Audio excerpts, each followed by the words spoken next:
Because that looks like it's the Baldo ham. You know what I mean? Like it's a different hamster that's doing the nasty stuff, as opposed to my nice news hamster who's just got out the Baldo and like $100 bill to do some lines. I prefer it to be a completely different hamster that I don't care as much about. Okay, my news hamster would never do coke. He's a good boy. Anyways, the news hamster, the Baldo hamster is out. So let's talk about Nick. First things first, I would like to relay a theory on behalf of one of my most trusted users on the Kiwi Farms. She, and whoever you think she is wrong. I guarantee you. It's Myrna Minkoff. Directly DM'd me. She was so excited with her theory of what because apparently she had an epiphany that nobody else had posted. So she was very proud of it and then sent me a DM to let me know her theory. And I guess I'll relay this because I haven't seen anybody else suggest this, and I think it's a really good theory. So I will comment on it. Here, let's watch this again. I think that in the hubbub of all the new Baldo related revelations, the classic Baldo bottle lick has been forgotten. So let's see the famous edit. Yesterday, Famous bottle edit. And here it comes. Little pour. And one more time. Awesome. So Nick Rekieta did this thing where he licked that bottle for every drop of alcohol. And it made people wonder, what the fuck is he doing that for? And many people just assumed that that he was such an alcoholic that he couldn't let a single drop of alcohol go to waste. And his stated reason was that every drop of alcohol in that bottle is worth 80 cents. So it's economic to not let a single drop go to waste. However, there is a new word that has entered my vocabulary this week as a result of people posting on the Kiwi Farms and also from reading court documents. And that word is polysubstance. Polysubstance, as in more than one.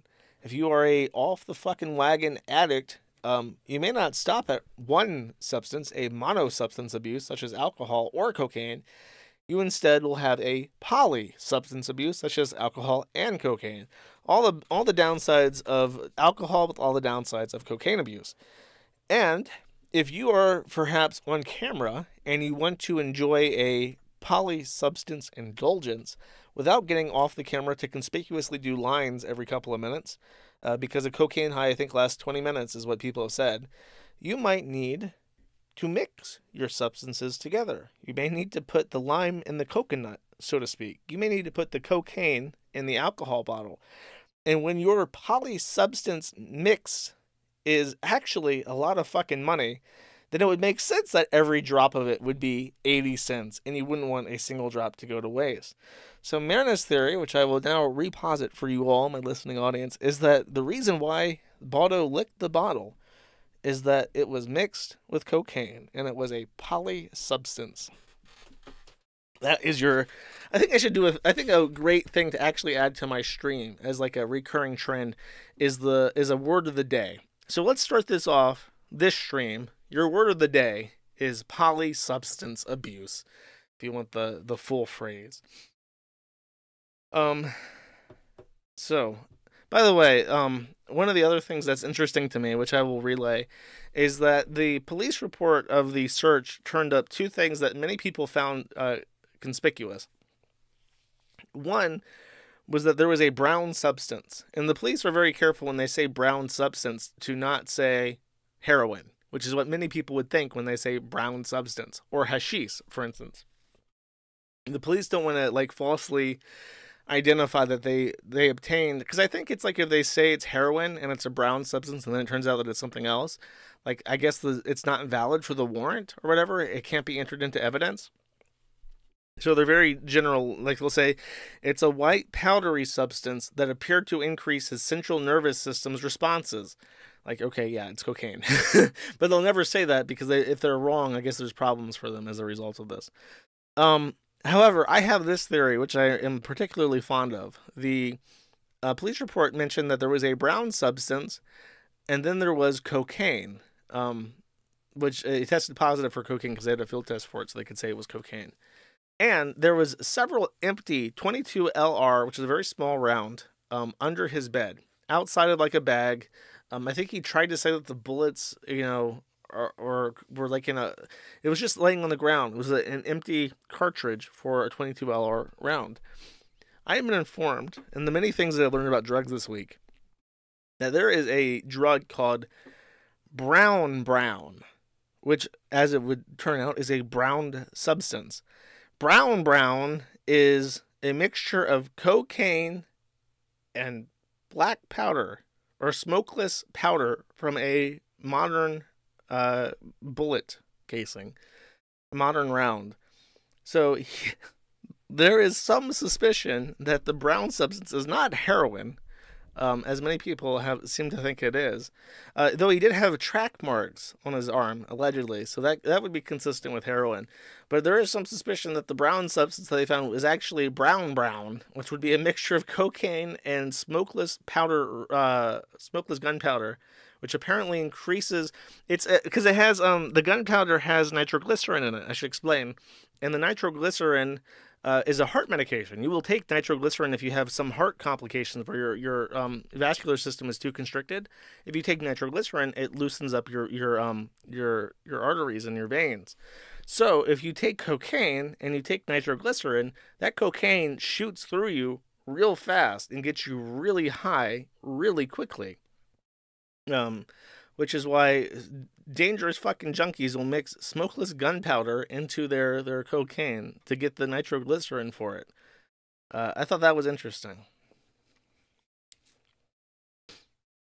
So I don't know. That's just one autistic theory. It's not a fact. I just want to get that out there. That's what people are speculating. There's a lot more going on in the Baldoverse this week. First, let's give a big old shout out to Camelot. Camelot was one of Rekida's autistic degenerate friends that would show up on his streams and coom with him, and talk to all the why-nots who are showing up on his stream and stuff.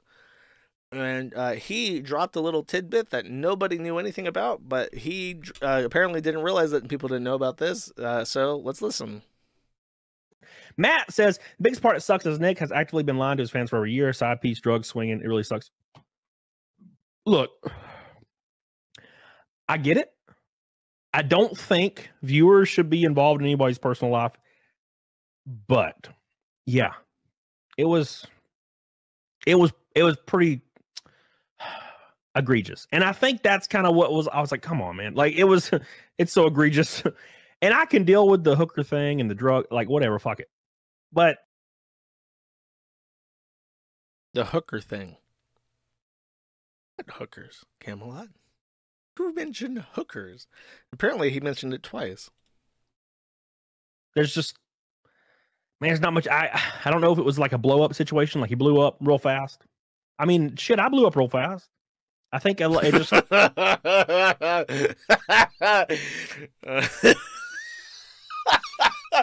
Oh man, Camelot fucking blew up. How does he handle the dizzying heights of his rapid success? Depends on who you are. And then it was just the getting consumed with the celebrity. I don't know. He's always been humble around me. He's always been really cool. So I've never really thought of it in even that way. But it's just the drugs and the hookers and all that shit just got way too fucking prevalent. He said it twice. Way too prevalent. And I guess you can become addicted to that shit too. I don't know. I think they're fucking gross. I'm weird about that kind of stuff. I think hookers and strippers are fucking gross. And strippers. Dude, that's bad. That's bad when Kumalot himself is like sneering at you like, oh, you're fucking gross. I do not know the man, he says. Nobody asked about strippers or hookers. So now there is the insinuation that not only has Rekieta been doing all the things that he's been doing, he's also been going out to like because if you don't remember, on his public Instagram, not only did he like follow a drug dealer who openly talked about selling cocaine on Instagram, he followed like a bunch of prostitutes from Minneapolis. So he's been like openly flirting with and associating with like strippers and whores, like literal street walking whores in Minneapolis and then going out to fuck them. And like nobody knew this for sure except Camelot apparently. But we had saw the strippers and prostitutes and stuff on his Instagram months ago. So once again, the only place that knew anything about this, besides Camelot and Camelot's head, up until this post right now, was the Kiwi Farms. And then this is Legal Mindset, who I have to say like that because in case you don't remember, someone in the fucking Baldo chat, please send me the legal. Hold on, I'm booting up the chat. Send me the Ralph Legal Mindset clip now immediately. Thank you. I'll explain why, but I'll play this clip. If I were him, my suggestion, Nick, is shut the fuck up, get off of Twitter, get off of the internet, get off of locals, go over there and start talking about a plea deal. You're going to get a lot further than arguing with a bunch of people in dude. Oh my fucking God. Oh, is this guy cross-eyed? He looks cross-eyed. My fucking God. Nick just literally, he said, I'm not saying anything else. Talk to me in DMs. And then he drops fucking three DMs after that. No, sorry, 3 group messages after that, stating facts that can be used against him in court. Nick is making statements about the guns and where they are and what they were doing. And he's making these statements in a fucking group DM. This guy is retarded. This guy is retarded. I know, he's bro. He's a fucking idiot. We've been saying this for a while, bro. And I can tell you right now, I'm much nicer than a lot of these motherfuckers in here because a lot of the people in this group text are fucking clout goblins. I'm going to say that. They're going to fucking take advantage of this. Bro, there's like a full-on civil war in the law tube area now. Nobody knows what side they're like scrambling. It's like how they describe in like an actual war where like when the fighting breaks out and there's like people scattered all over the place and they don't really know like where their side is. Eventually, after a while, the front lines stabilize because people will get on either side of that line and make the front line. Before that happens, there's like complete and total fucking chaos where people are scrambling to like arm up and figure out where the fuck the rest of their crew is. It's like that. The front lines of this civil war have not yet stabilized. The Baldo War has broken out. Nobody knows where the fuck their allies are, and they're just like scrambling to figure out what the fuck they're doing. It's really, really, really, really funny. Okay, I have multiple links. This one is from Spooderman. I hope that this is it. It's better not be some bullshit. Here we go. Legal mindset. Legal dick sucker is more like it. Hell yeah, that's that high energy shit right there. He had to, at some point, Legal Mindset said something like towards like Nick Rekieta that he took issue with. And Nick and Ralph had just become friends. So Ralph had to like cut like a 60-second promo making fun of this guy, this boring looking fucking douchebag in a suit with a lazy eye. And Ralph has no idea who this guy is, doesn't know a single fucking thing about him. And all he just knows is that his name is Legal Mindset, he's a lawyer, and he's having beef with Rekieta. So he like tries to cut a promo where he's just like, Legal Mindset, more like legal dick sucker, bish. The only legal I care about is not going back to jail, motherfucker. It's just like the most retarded shit ever. But I had never heard of Legal Mindset until I watched that clip. So now whenever I see Legal Mindset, I think Legal Mindset. More like legal dick sucker, bish. Cool. So that's legal. As I mentioned, the front lines are stabling. Nobody quite knows for sure where they are in the Baldo War, which is taking place. As I've dubbed, because I've congregated all these posts into a new board called the Baldoverse Collapse. This is the end stage Baldoverse. People, there's chaos, there's pandemonium. Nick Rekieta is back. He's deleting some posts, such as this post where he says, in response to Medicare saying Aaron, or quoting Aaron M. Holt, you wouldn't believe how dirty it was. I had to sweep and vacuum and cook and do laundry and then Rekieta says, Lamau, I mean. And I will get into that in just a second. Rekieta, in response to Medicare talking about the Kino Casino interview with Aaron Imholt, to be clear, on Sunday, there was an interview between Aaron Imholt, the Stilto Morning Show guy, who was the husband of the April woman that Rekieta was fucking. He got on, and I get the sense that Aaron Imholt is completely and totally unreliable. He sounds completely full of shit. Oftentimes it feels like he's just making stuff up as he talks. I would not take anything he says without a serious grain of salt. He just sounds like he just sounds like a professional bullshit artist. If you don't know what that is, hold up. Let me explain to you what a bullshit artist is. Hold on. Okay. This is very important. This is very important content. But this will adequately explain who Aaron Imholt is. Where the fuck is this? I want the clip. I have to go to YouTube. I tried to use DuckDuckGo. That was a mistake. Here we go. Here we go. Yeah, this is the right clip, I think.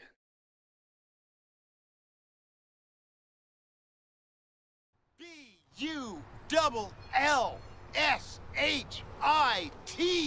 New word. ARTIST. Spells bullshit artist. I say again, bullshit artist. Just constant. What is with all these like gross memes? Meme spider, meme graduate, meme spider. And it's all the same fucking video. Mom and dad, son, you're adopted. And it's like a woman getting like fucked. Dude, this is what the algorithm. I'm not logged in. I'm using a VPN. I'm on a browser that doesn't keep any data. And when you just search bullshit artist and watch a movie clip, you get suggested 4 different videos that are the exact same fucking clipbait that is like obviously pornographic. Bro, come the fuck on. Anyways, basically Aaron Imholt's recount of this was that Rekieta is like a terrible parent, and it's mostly his fault. And poor Kayla was just strung along, but Kayla was like so in love with Aaron. He was just so unresistible, and she loved his penis, and his penis worked great, and Nick Rekieta's penis didn't work one time, and April had to ask him for a Viagra once, because even though Aaron's penis works extra super great, he keeps Viagra just in case, I guess. And so on and so forth. But he kept like trying to show like what a great person he was, because it was like, man, I would like sweep, and then like they would throw, like one time Nick threw like a glass against the wall screaming at Kayla, so I got out the broom and I swept it up, and then I cleaned all the dishes so I could cook all the kids like SpaghettiOs and stuff. And then, you know, Rekieta was just being so irresponsible, and he was up in his room fucking my wife, and it was just like he just kept going on and on about he was like a good Janny, and he swept it up, and he he did all sorts of shit. He lost his wife to Rekieta. It just like kept going on, and he was trying to like frame this all oh dude, he said that he literally went down and got like a snack tray for them once. Like he was bragging about how he was the responsible one, so he got like this snack tray and fed them all snacks during their swinging group. So he was like he was trying to like buff himself up and be like, yeah, you know, I took care of things. I got the snack tray and stuff. And I was like, bro, you're a cuck. You're telling the story about how you're a cuck Janny, how you were sweeping it up. And then I remember cuck Janny Aaron was talking about how the Kiwi Farms didn't do anything to Rekieta. I happen to have a memory longer than 1 week, and I remember when Aaron immediately after the arrest blamed the Kiwi Farms entirely for the Rekieta losing his fucking mind. Does anyone, like, he literally said this. He literally said that it was our fault. And it was like a week ago. And now when he's on the Kino Casino and he realized that we're the cool people in this situation, he realized that on this Baldo Civil War, he wants to be on our side of when the front lines stabilize. But a week ago, he didn't. A week ago, he was blaming us. And then as more information came out, he changed his allegiance and changed his story completely. I disavow this guy. I'm gonna go on my prediction here. It's early on, but I want to make it clear. Aaron Imholt is a fucking retard cuck Janny who catered to Rekieta and his wife and his girlfriend, or his own wife, who he lost to Rekieta, with the silver platter snack tray, with the drugs, with the sweeping it up, with the making his children SpaghettiOs. He is a literal cuck Janny. And I refuse. I do not know the man, okay? I'm not. And he blamed us, and then we backtracked it like a bitch later on, only when it became obvious that there was no way to swing that. Fuck that guy. Don't like him. Simple as. I don't even need a reason. I just don't fucking like him. Anyways, that's him. This is him talking to Rekieta. Hey, lady, keep it shut. I was more coherent for these conversations than you were. Only one of us has gotten our wives arrested due to our drug habit. If you'll excuse me, I have to go make dinner for my children.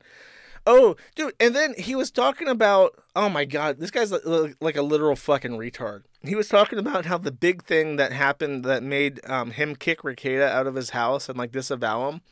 And this was also when his wife like completely left and stopped living at his house. He brought, he had custody of his kids for that weekend or whatever. Rekieta and his wife come up to swing so that he can feed them snacks.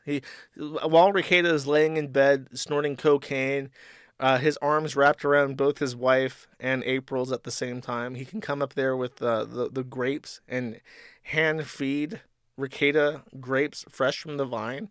As Rekieta came over for this event, at his expense, he had what was called like a bullet container of cocaine, and apparently it fell out of his pocket and was next to his 4-year-old son on the couch. So by a creation of his own mind, Rekieta was there next to his 4-year-old son with a bullet of cocaine sitting between them, and that was the straw that broke the camel's back. And he takes no responsibility for this. Like maybe he did. I think he took a little bit of responsibility for it, but it's just like, I don't know how you can be, like, mad at Rekieta. I don't know. And you say, like, you know, he didn't say any of this shit until after he got arrested. He didn't report this. He didn't report any of this. I mean, I guess you can't say, like, oh, you should talk to the police because police are evil, but I don't know. It's just like, you set this up, and you can't absolve yourself of responsibility. You're equally culpable for this. Yeah, it was pretty fucking gaudy, the whole thing. So this is Autistic Right, in his summary of the Kino Casino stream. Aaron claims to be madly in love with Kayla, Rekieta's wife. Kayla and April did lesbian shit Christian families. April was the corner demon and death's succubus. They were confirmed swinging. Baldo self-abuses and tard rage and after domestic incidents, which means he hits himself around the head when he's upset, which is a huge fucking retard energy. The 4 of them slept in the same bed. Imagine the smell. Part of his story was that he was sleeping in their bed, like all 4 of them. I guess they have like a California king, and they were doing this while all 5 kids were in the house. So it's like, how does the 16-year-old not know what's happening when mommy and daddy have a second couple, like sleeping in their fucking bed? You know what I mean? The kids would see all 4 of them walk out of the bedroom. Baldo and Kayla went to hedonism too. Baldo has erectile dysfunction. I mean, only that one time he said that he needed the pill. Okay, so the nanny was a thing, and the nanny apparently left the house at some point because it was in such disrepair. That's one of Aaron's stories. Aaron was there as a house elf. He had to cook stuff, clean up the place, and so on. There was a dishwasher full of spilt whiskey glass. Carpets were gross and stained. Laundry everywhere. Kayla was upset over Baldo licking the bottle. She cried. Aaron wanted out. Baldo was mad and said, "You led my wife on." Baldo would constantly cope and see about the Kiwi farms and conversations. Baldo claimed Noel was the one profusely texting him in the shower, not the other way around. Which is complete and total bullshit. Even after the shower call, by the way, he would occasionally send me a text message, and I would just ignore him. I never spoke to him again after the shower thing. I was just done with him. He kept sending me, and it was all like the same kind of cope, where it's just like, you don't ask me about how my feelings are. Or when I tell you stuff, like, oh, after like the Montegraph thing, when I called him, I was like, well, that's what I remember. And I just stopped replying to him after the shower thing. Baldo punched a hole in the wall like a tard rage like Bossman Jack. After he was kicked out of the homeschool co-op, which I didn't know about. I don't know. Apparently he was not permitted to teach the kids anymore. He trashed Vic. By the way, The guy Alex Stein was set to talk to Vic Mignogna about Nick Rekieta. And I don't know if it was supposed to be like a tell-all or if Vic was taking his side, but after what I'm about to say, Vic canceled that stream that was supposed to happen with Alex Stein. So, and it's a direct consequence of it's a direct consequence of the allegations and the search warrant that I'm going to read. So it's probable that Vic was supposed to defend Nick a little bit, and I don't think that's happening anymore. But this, by the way, is part of the reason why I really think that Aaron Imholt is a fucking liar, because I've spoken to Vic at length about Vic Mignogna. And my thing that I really pressed Nick on is I am 100% convinced that Vic Mignogna is a homosexual. And I do not know why his defense in this proceeding was not that I did not have any inappropriate sexual contact with these women because I am a homosexual. I think that he should have said that. And Nick completely and totally refused to even entertain this. He said he's completely straight. He's married to a woman. He got into trouble for cheating on her with a woman at some point in their relationship. He fraternizes with female fans all the time. He's completely straight. So for Aaron to come out and say that Nick bad talked Vic's sexuality to him, is completely and totally out of character. And granted, this is like proper Baldo Nick that he was speaking to, the guy that is doing Brown allegedly. So maybe, I don't know, maybe he became more reckless and like started shit talking Vic, or maybe he just didn't tell me because I'm the Kiwi Farms guy. But that is completely and totally 100% not in line with my conversations with Nick at any point. Aaron bought our wife Star Trek figurines. They had a snack tray cooler in the bedroom. It was apparently a device that keeps snacks cool. Would anyone need this in the bedroom? Oh, one of the things that he did is that he bought Kayla on their side, because apparently it was April slept on the far side of the bed, Nick next to her, Kayla between him and Aaron, and then Aaron was on the far side of the bed on one side. And he bought for their side of the bed like a Frigidaire mini cooler. So that's why he's the snack lad, because he literally bought like a fridge to keep snacks in so that everybody could eat. he literally contributed a fridge for snacks. Baldo brought narcotics to Aaron's place, one of those plastic bullet toys with cocaine in it to fill it out. And his 4-year-old, I thought it was between them, but he says the 4-year-old child actually started to play with it. So it wasn't just between them on the couch, the 4-year-old picked it up, like the bullet of cocaine. Supposedly he brought an entire, I remember this, his story changed a little bit. He brought like an entire crack safe full of cocaine to Aaron's house. Apparently Baldo has a humiliation fetish. Baldo doesn't make his wife come, though of course Aaron totally made April come on the reg with his big functional penis. Okay, so Baldo took a St. Andrew's cross to a hotel. That is a bondage device. It's just like a letter X. It's a cross that's on its side, so that, and you're supposed to tie each appendage, each hand and foot to each corner as a bondage thing. And apparently he took this folded up to a hotel room that they went to together. Apparently Rekieta would talk about illicit clips in conversation and complain about her. Dick apparently knew about the swinging. Kayla fucked Aaron for his birthday. Aaron got annoyed at Baldo's peeping Tom behavior. When Baldo was cheating on his wife, he confronted Aaron and her wife when they were in bed. He says that he raw dogged it because he was snipped. He had a vasectomy, so he just raw dogged Kayla, apparently. Okay, so there's one thing that's missing in this that I remember, and that was that Rekieta was apparently, according to Aaron, very obsessed with the details of how he was having sex with Kayla.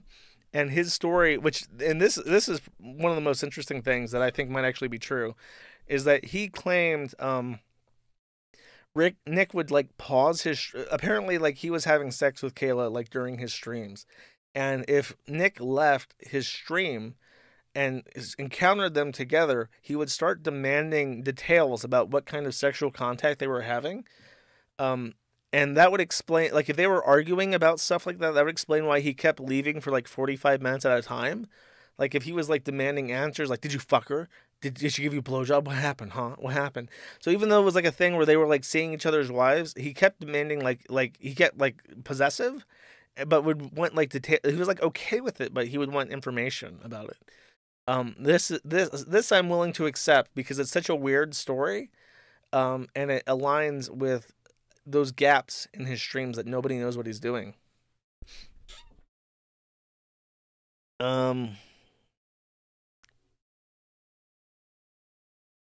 Aaron apparently has nude images of him and Kayla together.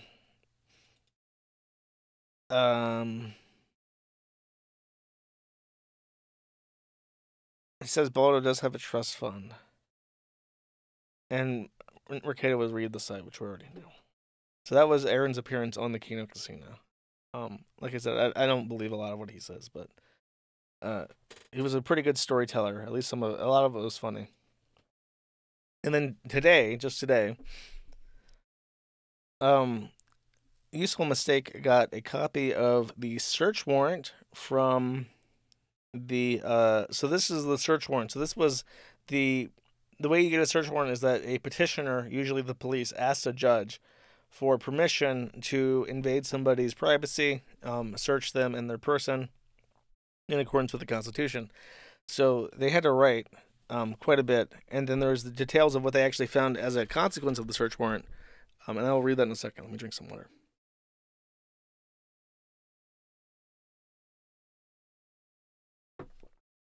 All right.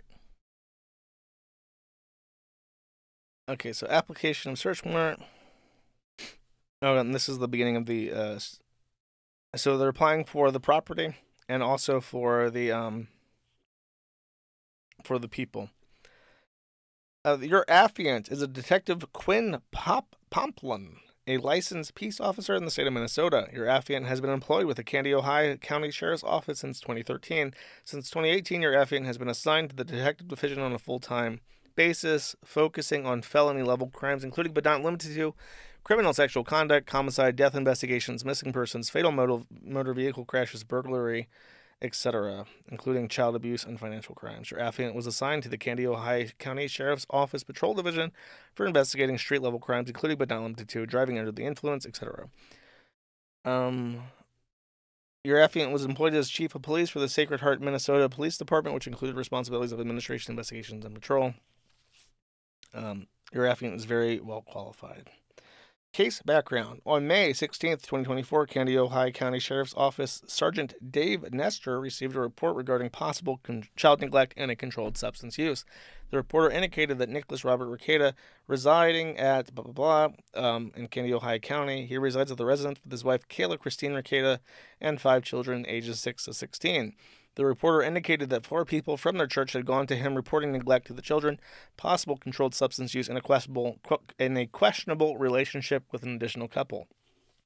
It is reported that Nicholas is a social media blogger, and he and his wife Kayla have befriended hosts from a different local social media blogger. Those individuals were identified as Aaron Imholt and April Imholt. Your affiant knows personally these are personalities of the Steel Toe Morning Show, which used to be in St. Cloud, Minnesota. However, as of recent years, the show has been a social media entertainment show strictly based online, which aligns completely with the Kiwi Farms thread on him, by the way. However, as of recent years, I already read that. It was reported that Imholt may have been staying with Rekieta's, and the home was in disarray and cluttered.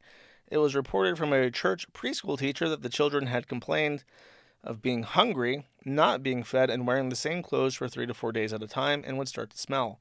Nicholas was reported to being lethargic and appeared high or drugged driving a car around. Another individual advised the reported that Nicholas walked out randomly during sermons at church and have noticed behavioral changes in him. It was alleged Kayla looked anorexic, and Nicholas has lost a substantial amount of weight recently. One individual described Nicholas as having injection of track marks on his arms. The reporter reiterated concerns for possible neglect and or controlled substance use within the home. Your affiant started to review Rekieta and the Imholt social media blogs. The blogs are commonly related to legal issues and high-profile trials, as Nicholas is a licensed attorney. Nicholas is known to drink alcoholic beverages excessively on these video blogs.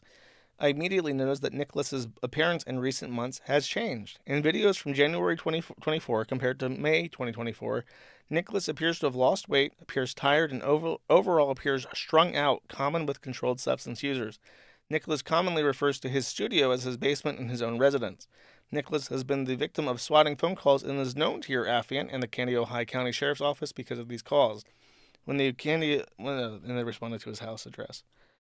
While reviewing M. Holt's social media blogs, Aaron recently indicated that he and April are getting a divorce. Aaron goes on to say that he has experimented with cocaine 3 times and Molly 6 or 7 times over the past recently.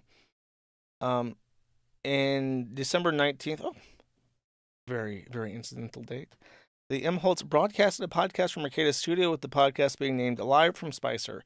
Throughout M. Holt's video blogs, it appears that they and the Mercatus were friends and may have recently had a falling out.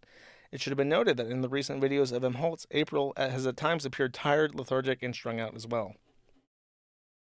In both Nicholas's and M. Holt's video blogs from Mercatus Studio, it is apparent that they are in the same room and the items in the background appear the same.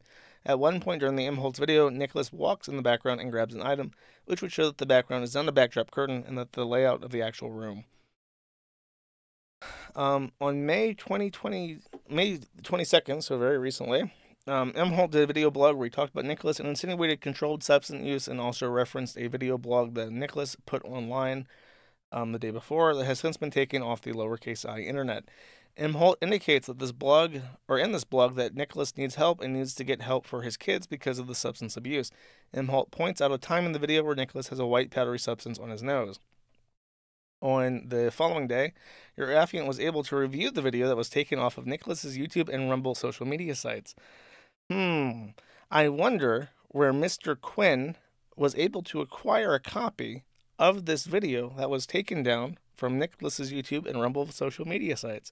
I wonder what website the officer went to find a copy of this video. What do you guys think? The video is from May 21st and is of Nicholas in his basement studio, talking about a court appeals ruling he lost. He appears in the video to be drinking alcoholic beverages and eventually appears under the influence of a substance or substances. The entire video is 4 hours and 4 minutes long. Approximately 2 minutes and 46 seconds into the video, Nicholas leaves to go to the restroom. I think this was minutes. 2 hours and 46 minutes. When he returns at 2 hours and 50 minutes in, he appears to be making an excited look and has white powdery substances on his nose. Your affiant believes his behavior is indicative of central nervous system stimulants. Your affiant believes, based on training and experience, as well as behavior of Nicholas, that he ingested this white powdery substance through his nasal cavity while off camera. Your affiant knows through his training and experience that ingesting controlled substances through the nasal cavity is common amongst controlled substance users and is often referred to as snorting. Your affiant also noted that throughout this video, Nicholas is so under the influence of a substance that he at one point has to close his eyes to read his screen, rambles, and slurs his speech. Nicholas would obviously not be able to care for his children in this state of intoxication. It should be noted that your affiant was a drug recognition evaluator for several years, and based on your affiant's training and experience, the behavior of Nicholas in his video blog indicates polysubstance use, meaning that it is believed he is ingesting more than one substance based off his behavior.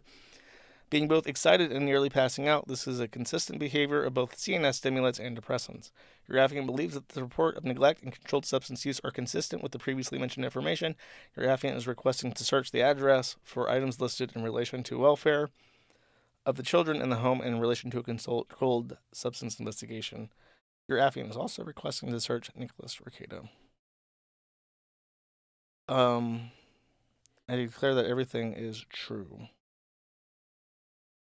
And then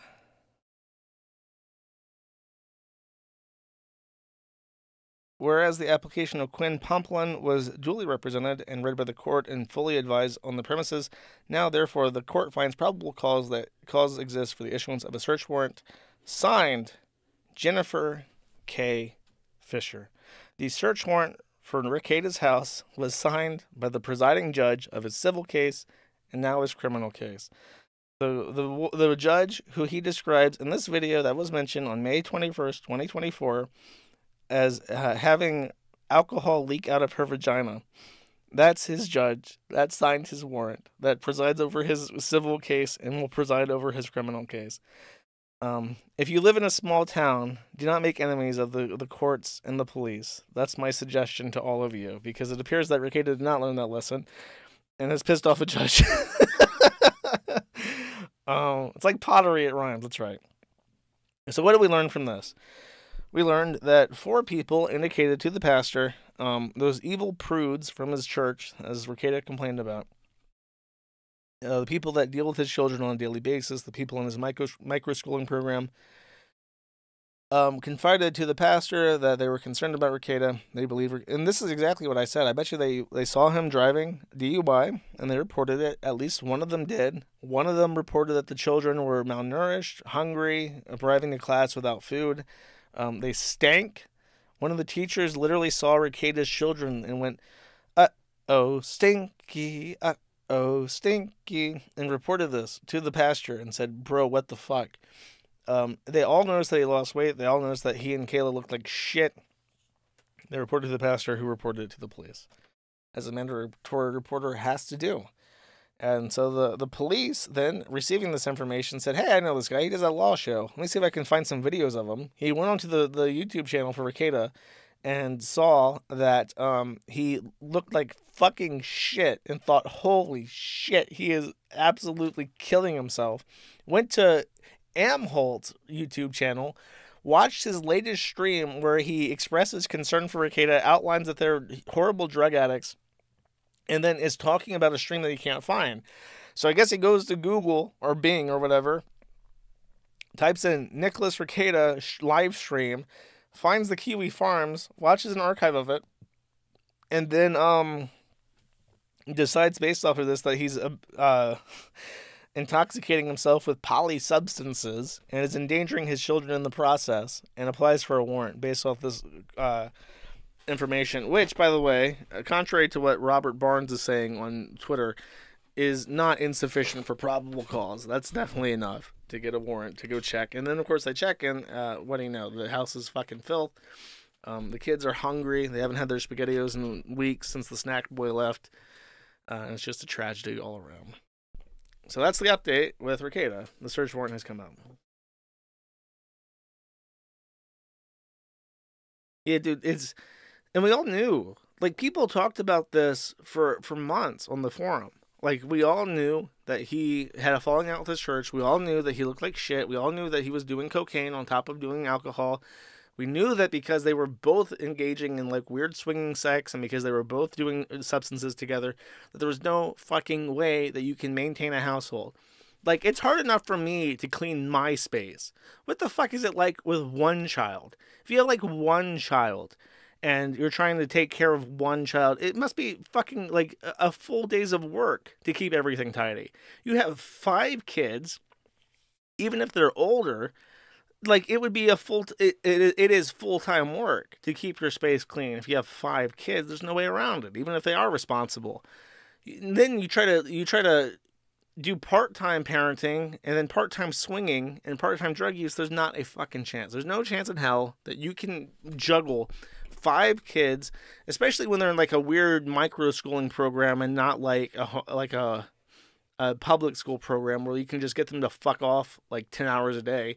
There's no chance in hell that you can adequately care for 5 kids while juggling, swinging, and cocaine. You know, there's just not a chance.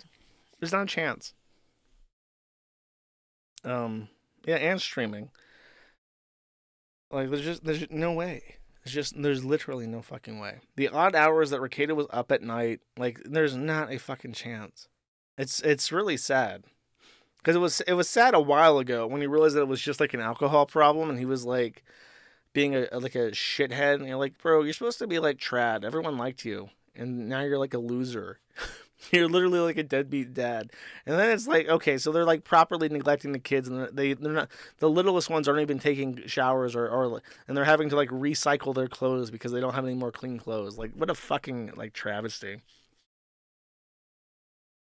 You know, it remains to be seen, because the laws of what represents an emergency, like in Child Protective Services, is always different state by state.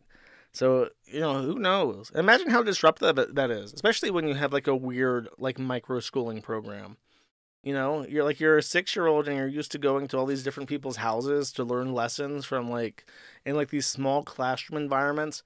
Well, you get yanked out of that and put into a system, even if it's like a relative's house. A relative isn't going to like drive you around to all your micro schooling shit. You're going to public school.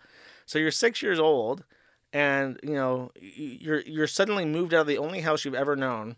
Mom and dad aren't around because they're dealing with a court case. They might be going to jail for 25 years. You're now in like this completely different environment, and then you're not even going to go to your microschooling because your foster parents probably both work and they can't do that. So you're just going to go to public school, and then you're like this weird, traumatized 6-year-old going to fucking Minnesota public school, probably near Minneapolis for the first time in your life, and you're sitting next to Madul Ahmad Sheikh Akbar. That's genuinely like I never recover from this. I'm now fucked up in the head. I'm traumatized for the rest of my life. I'm going to go to therapy because my safe, comfy life was ruined instantaneously by my retard father and mother. It's like fucked. It's really sad. And by the way, since I saw a lot of people on Twitter saying this, I never wished this on Nick. I'm not happy. Does anyone think that I'm happy that Rekieta's life is fucked up and his entire family is going to be traumatized as a result? Does anyone think that? I don't think anyone's happy. I think a lot of people are pleased to see someone smug and condescending like the way that he has. But that was like as an addict. There's very few people who are genuinely happy that Rekieta's life is fucked up. I'm not one of them. And I don't know why people project this bullshit on me. Like, the Kiwi Farms ruined him, and Josh Moon is so happy that Rekieta's life is over. No, not. No, they're not. What's wrong with you? They constantly do this, too. I'm not... Okay. 4K is happy. It is... it is like a disgust thing. Like, I'm shocked, and I of course enjoy drama. Like, it's interesting that I get to see this, and I do enjoy drama, but, like, I'm not happy that Rekieta's whole thing is fucked up. And I see that Tetrabex is trying to bankroll my entire my entire flight to the U.S. I will get around to this, okay.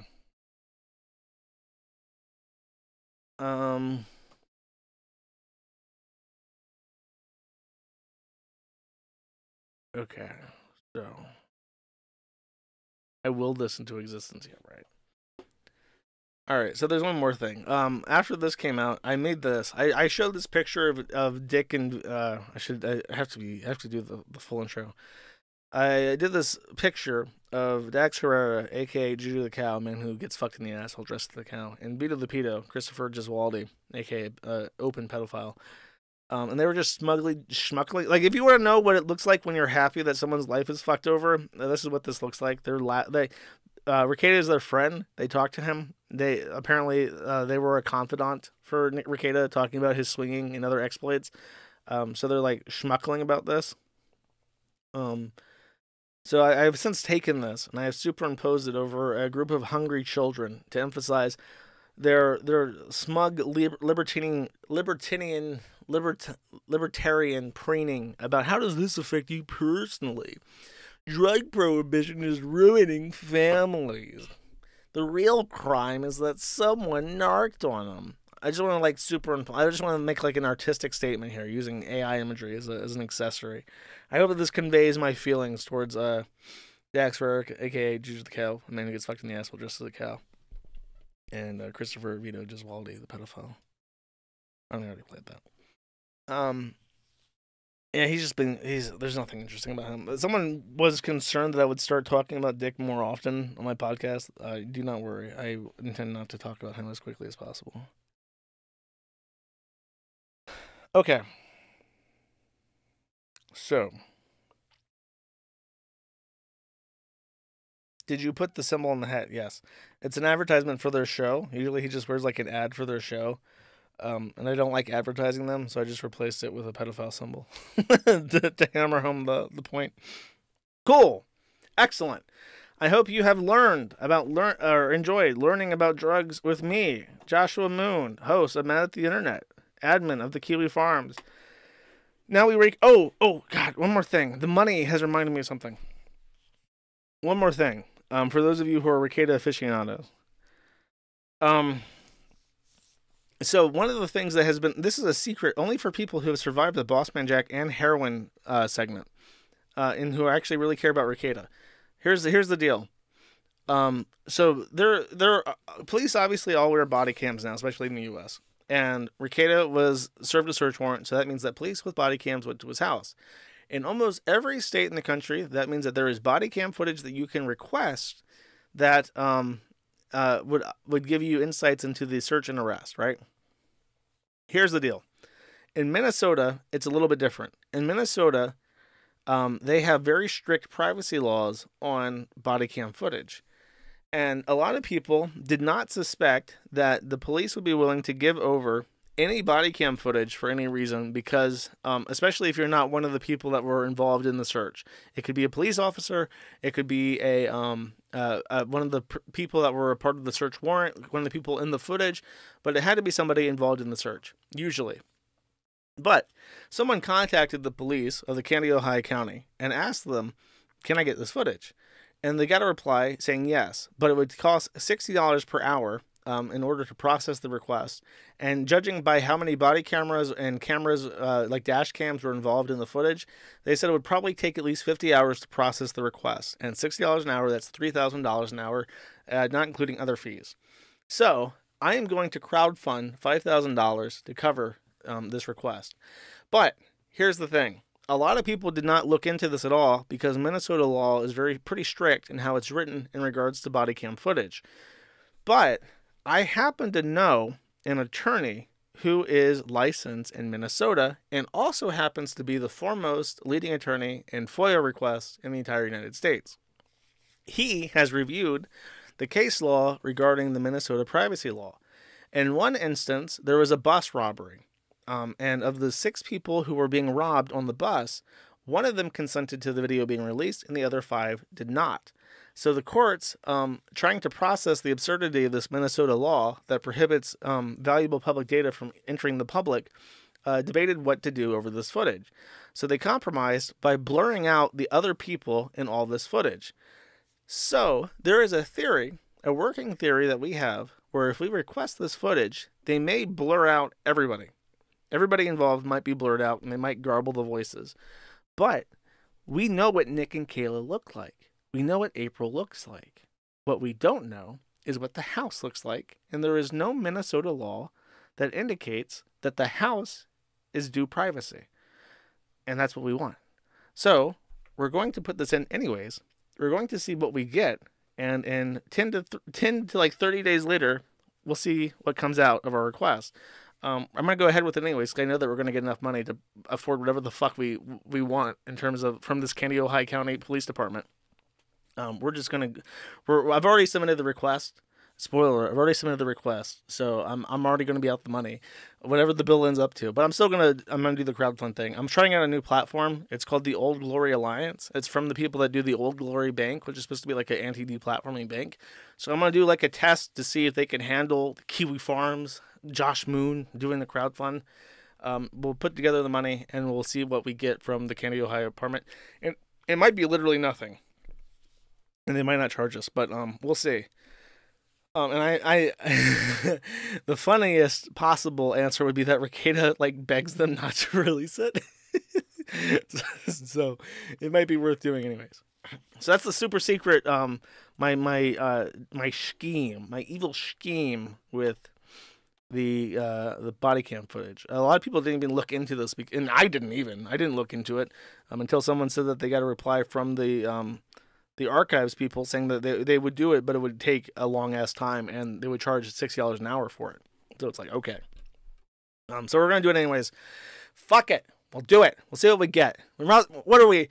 Are we not the Kiwi Farms? Is this not the Kiwi Farms? Do we not do stupid, insane bullshit just to see what happens anyways? Yeah, I'm pretty sure we do. I'm pretty sure that's what happens. I'm pretty sure that's how it works. All right. You miss every shot that you don't take, and I take every shot all the time, perpetually, in infinity and beyond. All right, that's how it fucking goes. Chat. All right, let's leave those super chats. Let's get her done. Get her done. Fligu Gigu Seared Bite, for one, says, legal mindset. Come put me in jail, motherfucker. Thank you. Kersey for 5 says, howdy, Church. Howdy. Hope you're doing well. Thank you. Haramburger for 2 says, cursed month approaching, ready the pride flags, cuckboy. No, I think Pride Month is dead. I'm pretty sure that everyone is sick of Pride Month at this point. By the way, this has always been kicked around on the Kiwi Farms. Like, should we do like a fun, like satirical Pride like theme? And I've thought about this myself, and the answer is no. I think that the best way to handle satirizing Pride Month is to do absolutely nothing, like not even to acknowledge it. Because I think that there's going to be like the usual parade of gay flag like logos and shit, to the point where like satirizing it is just adding to the fatigue. So it's better just to completely ignore it. You know what I mean? Third World Aristocrat for 2 says, this is helping to host the 3.7 MB GIF that I upload to your site. Bro, use a fucking WebM. Jesus. Lucane for 2 says, damn it, Nick, we lost the kids again. When that shirt, okay, in case you're wondering, oh God, hold up. Let me just show you what I mean. Because I think there's a chance that some people may not know about this, because they're like newer viewers, or they haven't been around so long. But years ago, when Nick was famous just for doing the Vic Mignogna lawsuit, his attorney in Texas, Ty Beard, literally printed this shirt that says, damn it, Nick, we lost the case again. And when I saw this shirt, and this was early into the lawsuit, this was super early, I told Nick, bro, that shirt is tempting fate. That shirt's bad fucking juju. I don't like that. That's shit. I wouldn't do that. That's really arrogant, and that's going to blow up in your face. And it sure as fuck did. And this shirt is like iconic now. My favorite edit is the one that just says, damn it, nigga. By the way, this guy, his Redbubble is Unlikely Beard. And I tried to find this shirt because I wanted to buy it, so I could like frame it and invite that bad juju. But when I went onto his Redbubble, it said, damn it, Nick, it changed. And I don't know if Ty Beard himself is the only person who has this version of this shirt. But when I went to the Redbubble, it just said, damn it, Nick, you lost the case again. Not we, as in not inclusive of Ty Beard. And I can't tell if it was always you, like if the only shirt that was printed with the word we was the one that he's wearing, or if he went back and he changed it to you at some point. I swear to God, I sound like a fucking schizophrenic, but I swear to fucking God that this is reality, okay? I swear to you, I'm not insane. Melon Salt for 5 says, Detroit is hell. Caught 2 fat neighbors fucking in the hallway. I feel like it's time to move. Wish me luck, bro. Get the fuck. How the fuck are you still in Detroit? And what's funny is that they say that Detroit's on the up and up, but it's like, nah, bro. Get the fuck out of there. Wager Wagner for 5 says, it took me and a friend over 1 year being given the runaround and $700 to get body cam footage from a police incident, but it was all worth it. Well, my friend, you don't happen to have the FOIA guy on your side. I have a feeling they're going to give us what we want. They're going to give us what we owe. Kurt Eichenwald, Anime Masturbator for 5, says, Glorious Kiwi Emperor, have you thought of hiring Chris Boras to cleanse your Serbian hovel for Gumroad content? He does it over Zoom. The Irie Gamer? No, I don't think so. I don't like to dabble in that spooky shit. I added the fucking the King Sigil or whatever to the bottom of the Kiwi Farms because of a meme, and then all the Keffels and all the Liz Fong Jones shit happened immediately afterwards, and I replaced it with that Bible verse. I ain't never added no fucking spooky shit to nothing ever again. I believe in it now. Holy Hell for 2 says, hope you're having a good day, Josh. You are my neighbor always. Thank you, Holy Hell. I'm having a great day. Lucane for 2 says, it's plainly obvious now that Crackett's drug issues are what caused the behavior which led to the schism between you. If he, in the unlikely event, gets clean and admits fault, will you mend fenceless? I am always open to. He hasn't done anything like bad to me. I think that there's, I think that everybody involved in LawTube and whatever the fuck would love it if he like got his shit together. I don't think anyone has bad blood with him. The only person he's fucked over is himself. The person, if he got clean right now and did everything right, from this moment forward, the last people to hold any kind of resentment towards Rekieta would be his own kids. I think that's it. Everybody else would be very quick to forgive him, because again, he only made a fool of himself, really. Unkind Naysayer for 5 says, confidently incorrect. AI is quite possibly my favorite satire tool. It's genuinely hilarious when the AI gets tricked into saying crazy shit. Even funnier when it does it on its own. Yeah, I mean, AI is like, people really trust AI to be like proper AI, and it's not. It's a LLM, a language learning model, and it just parrots things it's already read. So if you ask it a very specific question about cockroaches in your pee hole, and there's one post somewhere that Google has scraped that has a story about cockroaches living in your pee hole, then that's what you get. That's what it believes because it's written somewhere. Whereas, because it doesn't have common sense is the thing. It doesn't exist in a computer LLM. It doesn't have common sense. Ben Collins for 5 says, I worked at a hospital and people came in with roaches in their ears and a lady had them in her vagina. They probably do get in penises too. To be honest, that is fucking gross. I didn't even know that. Now you train the LLM even further to believe that penises and cockroaches are copacetic with one another. Eugelus Sneed for 5 says, my God, Jerish, what? You've never tried glue cheese? I thought you were a cheese aficionado. Glue cheese. I think that's in Albania. Albania. I think glue cheese comes from Albania. I'm pretty sure that's a delicacy there. I've never tried it myself. Mr. Branny for 5 says, hello, Jerish. I enjoyed the Groomer Chord call-ins. Please do it more often. Thanks, Chief Janie Juice. Maybe later. I think it was a bit overwhelming for a lot of people. I like to do it spontaneously, too. Pattern Noticing Enjoyer for 3 says, you mentioned in the last Kino Casino the human habit of noticing patterns. How could TPTB suppress that innate human nature for the last 80 years? Also, do more discussions. It brings out more sides of you.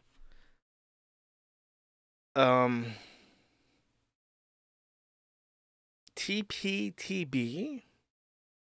Am I like losing my fucking mind? Who is TPTB? Explain to me what TPTB is, Jet. I really want to answer this guy's question, but I have no fucking idea. Okay, human noticing patterns suppressed by TPTB. The boomers? The powers that be. Okay, I've never... Bro, you cannot drop that fucking acronym on people unprepared. The powers that be. Okay. Very carefully. Very slowly. Because they haven't suppressed people's ability to notice patterns. People still notice patterns. But they've been trained to believe that those patterns are other things. Like, you see black people and they are disproportionately represented in every single crime statistic, and you're trained to believe that that is merely socioeconomic causes. But you see that then they have the follow-up answer. What about Africa? There's no socioeconomic causes there. Well, number one, they're poor, so that counts still. Number two, colonialism. Come on now. Like, even I am hashtag woke to all this shit, but I can tell you exactly what they would say, because it's been built into me too. I just have like rerouted around this in my head. Like, people are trained, they're trained to have like what we would consider principles, but those principles are to never admonish minorities in any way. And when you have that principle, your mind will work overtime to like just exclude any information that doesn't align with it. It's very much like the Asimov rules. For AI, where it's like rule 0, never say the N-word, and then the people will bend over backwards to justify removing a 2-syllable word from their dictionary and say that everybody who says it is racist. You know what I mean? That's just what it is. Kiwi Friend for 1 says, Chief Janny Jersh, we don't want Muslims here. They keep throwing rocks at my dog. I hope you're doing well. You'll always be my moon cricket. Would send more money, but Brandon can send to accident my wallet. Well, get the fuck out of wherever the fuck you're at then. Yeah, Muslims all need to go back. I don't think that there's any room for a Muslim in the United States. I think that if you convert to Islam, we should just like tear up your passport and deport you to some shithole like Afghanistan. Schneidberg Stein Goldman for 10 says, nothing. Thank you, Schneidberg Stein Goldman. Payne Penguin for 2 says, Nick is the quintessential example of someone that married way too young and started popping out kids way too fast. It isn't a surprise to me why he's doing drugs. His life sounds miserable. No, I disagree. I think that something else happened, or he just got like a big fucking ego. I think that if Rekieta had never had done his streams or had never met Dick Masterson, he probably would never have done drugs, to be honest with you. I don't think that would ever even have occurred to him naturally to do cocaine and brown by mixing in gunpowder and shit, unless someone told him to do this.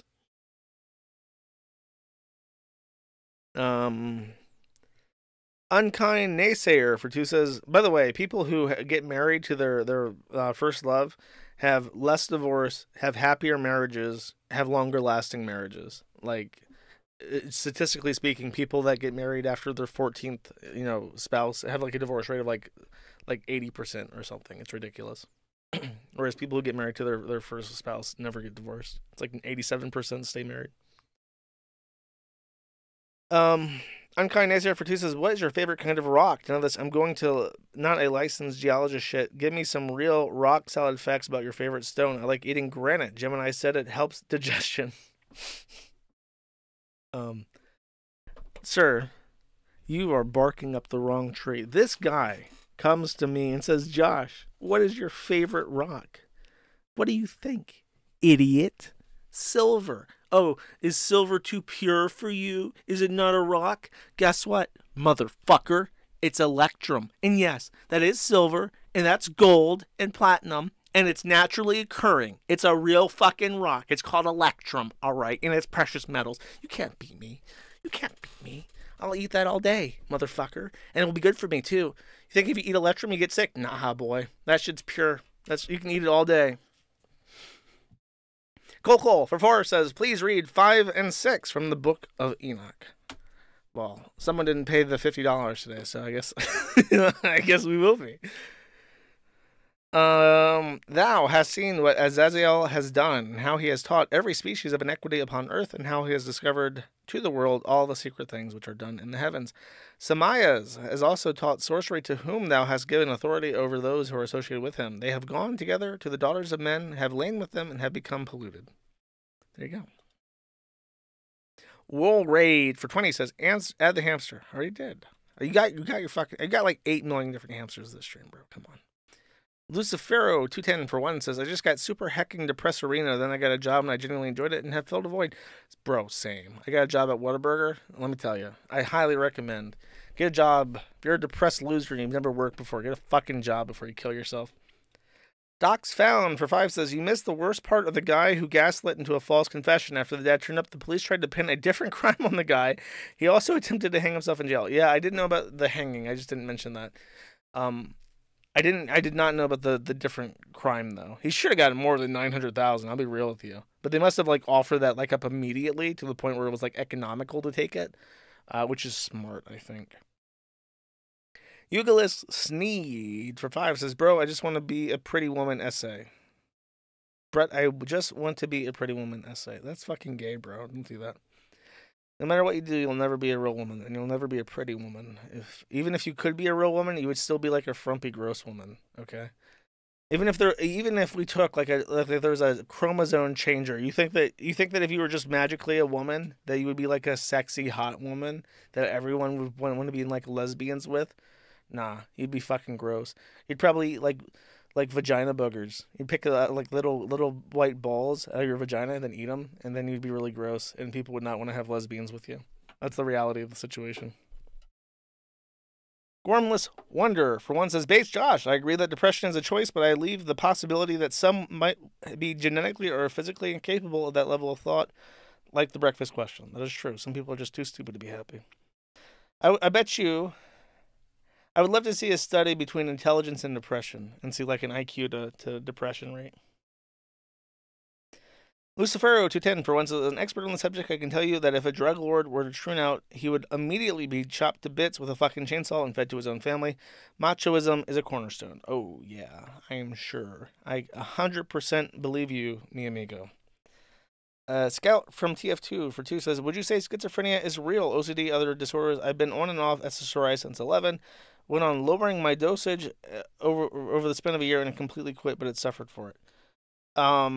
Yes, schizophrenia is real and OCD. But you've been on SSRIs since 11?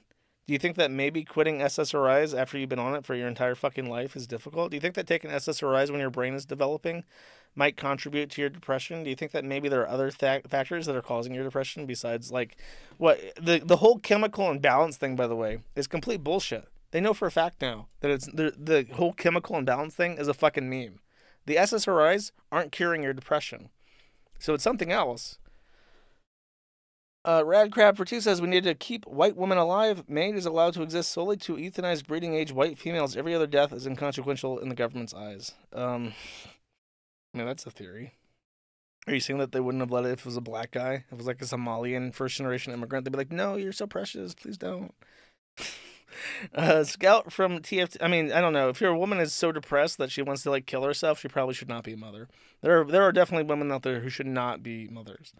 That's why I don't take the line that every woman is just like a breeding animal that we need to like beat white children out of, because there are definitely people who should never have kids. Like that woman that just killed herself should never have had kids. May should never have had kids. Faith should never have had kids. These people are not intelligent enough. They're not responsible enough. They're not mentally well enough to handle the difficulties of childbirth, child rearing, motherhood. It's just like it like that is something that should be left to like people who are not complete fuck ups. If people don't want to have kids, you know, that's their choice. The lifestyle of being a mother should be attractive. It should not be an obligation. Creek Gunty or Grunty for 10 says, I learned that a former dear friend listens to your show. I wanted to send him my love, wish him the best, and say he owes me every ounce of happiness in his adult life for bullying him out of MLP. That is true. If you watch MLP and seriously, like, don't get me wrong, it's like a well-built cartoon show for like little kids, because Tara Strong is not like a retard and she writes good cartoons. Because like all my favorite cartoons as a kid were written or involved Tara Strong in some way. But if you're an adult and you're watching cartoons, I don't give a fuck if it's My Little Pony or from Japan or whatever the fuck. You're on a highway to hell, and he does owe you happiness. It's true. Scout from TF2 also said, I later went back to the original dosage and I am feeling better now. There's still things to do other than pills, yes, but I often feel better with it and not zombified. I don't know, bro. Do whatever the fuck you want. I don't give a shit. If you think I'm wrong, I don't care. Pain Penguin for 2 says, I'm so glad this tradwife train is getting shit on. Good luck to the right wing when they are endorsing shit like this. I mean, I think that in a way, trying to say to women that being a traditional stay-at-home mother and wife is possible and desirable and sexy and something that men are willing to engage in is a good thing.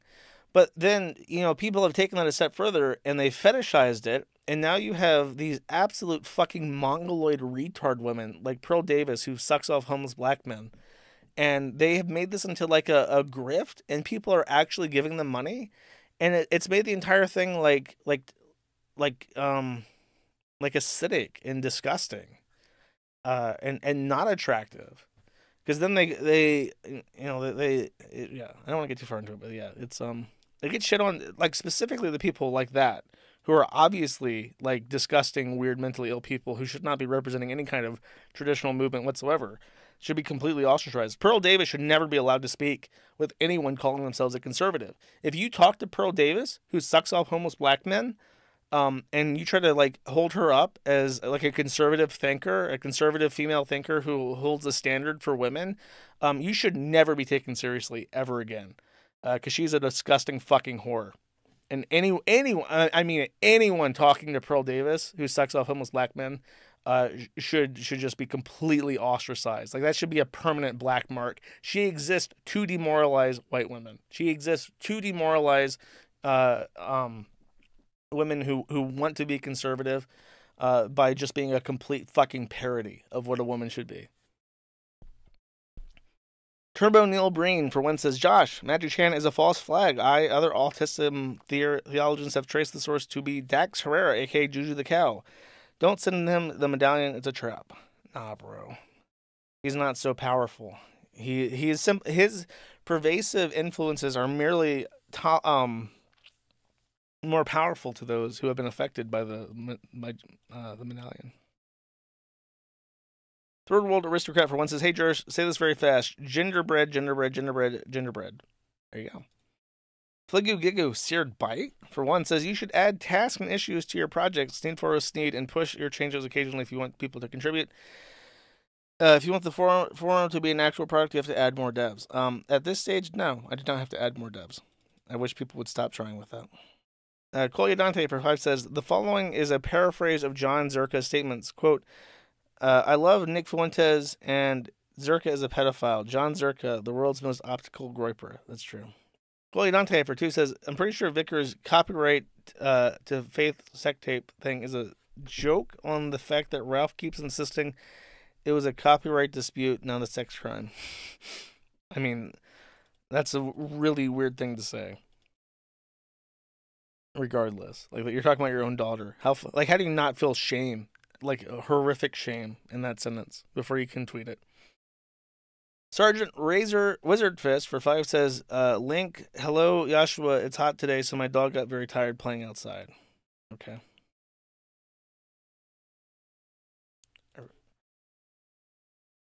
I wish I had some way to like control super chat content.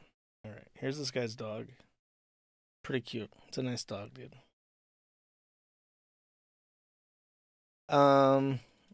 Sergeant Wizard Fist for 5 says, "I don't know if the last one went through, but here's a nice smile." And then I think it's the same link. And it's a nice dog, dude. I already read it. It came through the first time. Tetrabax for 1 says, "New Baldo VTuber model is great." Thanks, bro. I appreciate it. Someone was very insistent that I use that. He was very proud of his work. Lucifero 210 for 5 says, "The Ricada shit is great. This is good drama. You can't pay for it. It simply is. Like an eclipse that you have to be there for it." Speaking of someone who didn't get to see the eclipse that everybody else in the world cared about because he's a fish out of water. Only 1% of people in the entire world get to see the total eclipse, It's a once-in-a-lifetime opportunity that 99% of people don't. Yeah, fuck you, cocksucker. Mario Carter 13 for 1 says, "Dex breathed a sigh of relief when he realized that since Nick is charged with possession of Silent Hill Medallion, is going straight into the evidence locker." He's not so lucky. I'm going to get that to him somehow. I'm going to pay $3,000 to get out of the evidence locker. Ben Collins for 20 says, "How many visitors have been on the Kiwi Farms at one time since the Baldoverse collapse started? Also, has the Baldo company sent a C&D yet?" No, they have not. And 6,000. I think we peaked at over 6,000, like 6,400 or something at the absolute peak of it, which is quite a lot. It's like twice our normal traffic. Colga Dante for 5 says, "Aaron went to the Kino and said he felt bad for Kayla and didn't want to talk about her too much. He proceeded to spend 2 hours answering all PPP's questions about her blowjob technique." Yeah, dude, he's a fucking scumbag. It's so obvious too. He's just to be clear, Aaron Holt is from the industry. He's worked in radio for like his entire adult life. You think he doesn't know how to put on a show? He doesn't know how to lie or ramble in a way that's like entertaining. He's literally a professional bullshit artist. He exists to like make people laugh and stay plugged in enough that he can play ads and shit. Like that's his job. Eucalyptus Sneed for 2 says, "Nick divided loyalty with a single snort. He's basically a Marvel villain." Not quite. He's not cool enough. Fligu Gigu Seared Bite for 1 says, "The legal mindset clip is in the Maddie thread. Was posted just before the stream and includes both instances." Play the first one too. No, I'm not gonna hunt that down. I already played it. It's pretty good though. Lucifero 210 for 1 says, "Nick on the kill stream, baby." And then there is a link to X. And I'm loading it. And it's loading. Exclusive. The Kill stream have the first solo interview with Nick Rekieta when he comes back to streaming. Oh boy. Nick Rekieta on the Kill stream. Hell yeah. That's with that loyalty. I say people say, oh, Ralph, you just a clout chaser. You just a clout chaser, boy. You just trying to get them stream numbers up. Those stream numbers is looking sad, Ralphie. It's called that loyalty. I get down there and I show Nick Rekieta loyalty. the tip of the tongue. Loyalty. Money can't buy that. Only loyalty can. Just a famous butt for one says Aaron Imholt is proud to be the Cock Jenny and the official snack procurer of Rekieta's Sex Dungeon. Very proud. He talked about it for quite a while. A&N did nothing wrong for 5 says Katie Herzog said some complimentary things about Kiwi Farms on a recent episode of Blocked and Reported podcast, mentioning Trans Lifeline in particular. Jesse Signal was a bit more reticent though. Yeah, I heard that. They're very interesting people. I don't rely on very much things, but Katie Herzog in particular has said a couple nice things with the forum, especially in regards to Trans Lifeline. That's come up a couple times because again, we were the only people that could talk about it for a long time. Schneeberg Stein Goldman for 2 says, watch these in order, YouTube link, Twitter link, Catbox file, Kiwi Farms link, and Imager link. Sorry, bro, that would be $100 worth of super chat, but I can't do that. Thank you, though. Unkind Naysayer for 10 says, look at these fat fucking morons, these buffoons, these absolute idiots. Unbelievable they would do that. And then there is a YouTube link, and it's not a joke this time, so I guess we'll look at it.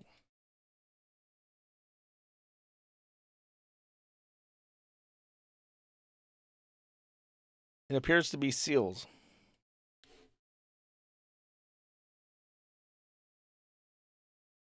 They are fat. Okay, that is pretty cute. Look at them go. Bunka, bunka, bunka, bunka, bunka. It's just seals plopping around on land and pooping as they do so. You know, in German, these are called Seehunds because they're like dogs. They're very cute, though.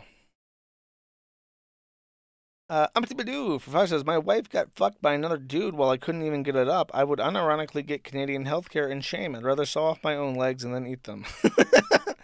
I mean, Aaron did say that was the most embarrassing part about his encounters with Rekieta. That was their most embarrassing thing.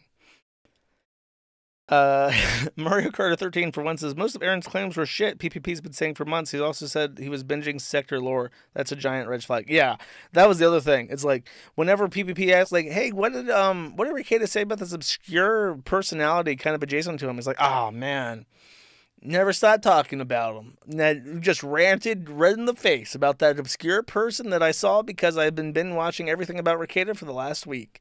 Like, oh, okay, buddy, I see. So you've been doing some research, and you just so happen to have a worldview about Rekieta that 100% confirms everything everybody's ever said about him. Okay, buddy.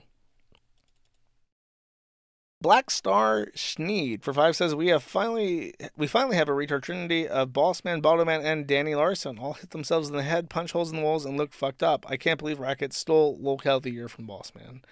We'll do it again this year, too. Romberger for 2 says, Rackets and Keffel sitting in a tree, doing COCAINE. First comes Cope, then comes Seethe, then comes the new org, streams, disavows, and condemning your embarrassing shit lives. It took very little time compared to Keffel's for people to condemn Rekieta, though. Wigger Wagner for 10 says, X-Link. Let's take a look.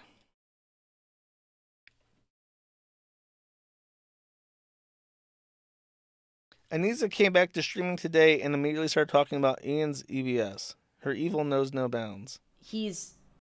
As soon as gluten enters his system, any gluten, his body thinks that he's like it's a something bad. It attacks it, and so his intestines and stomach get inflamed. So when he just eats gluten, the only thing that happens to him is that he like gets a lot of pressure in his stomach, and his like he basically like it's just not he's not regular, right? Everything's like very not regular. Like he was going to the bathroom 3 times a day.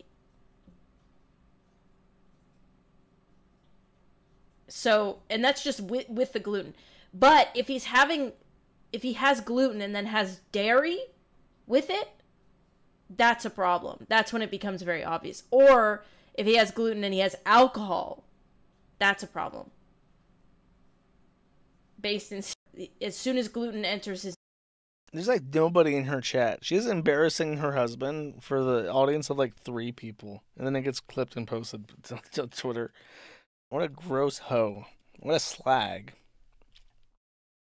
Eugelis Sneed for 1 says, what was Nick going to do with the judge's pussy juice? Bro, That's fucking gnarly.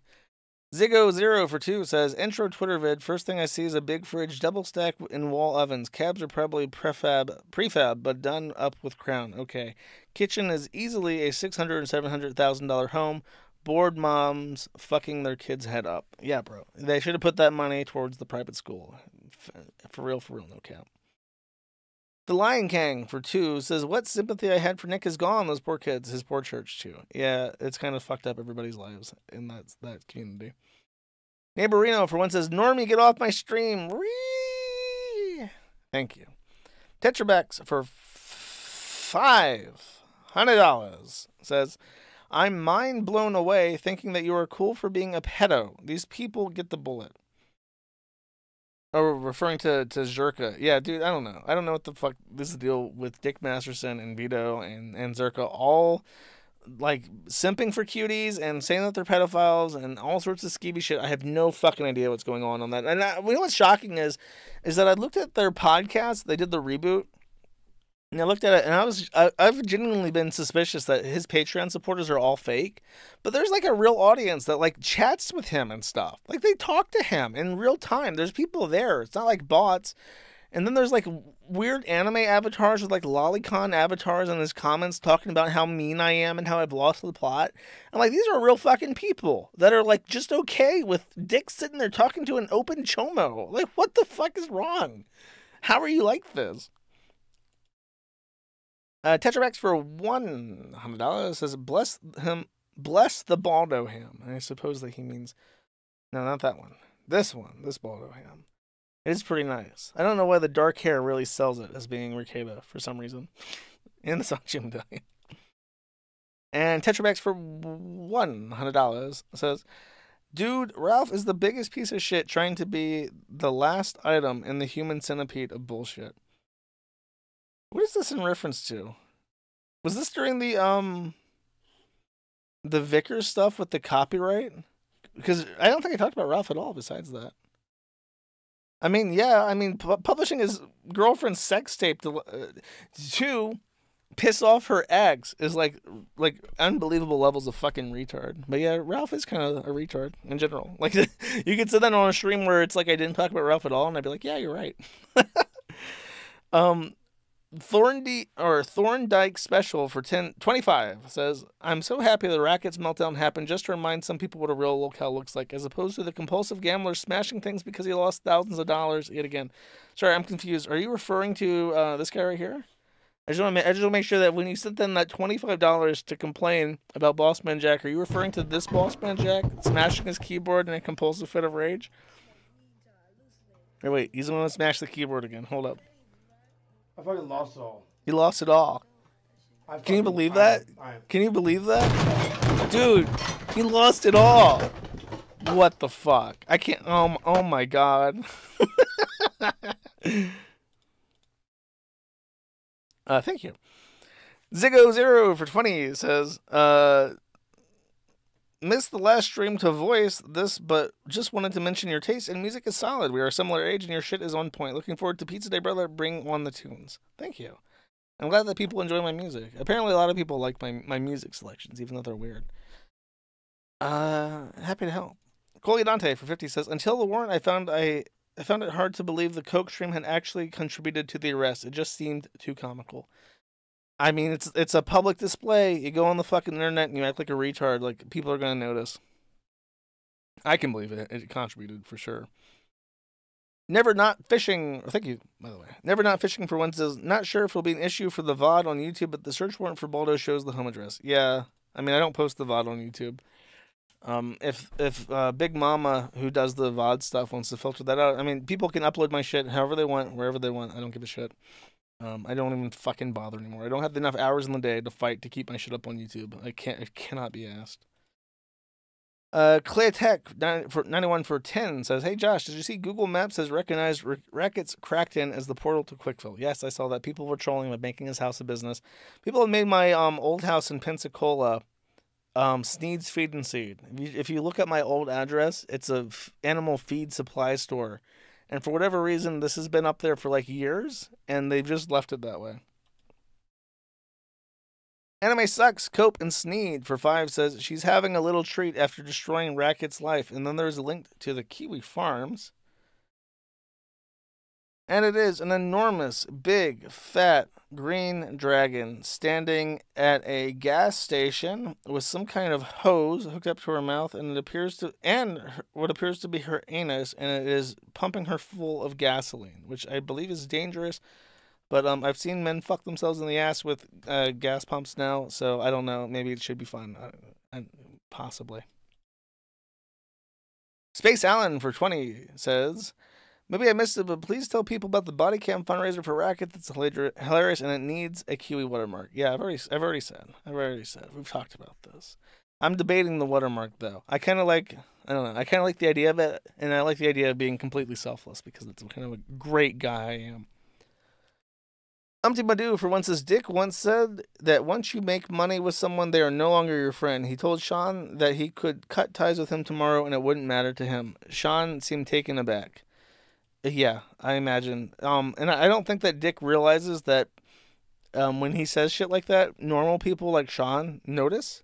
Like, normal people are like, it changes your perspective of that person.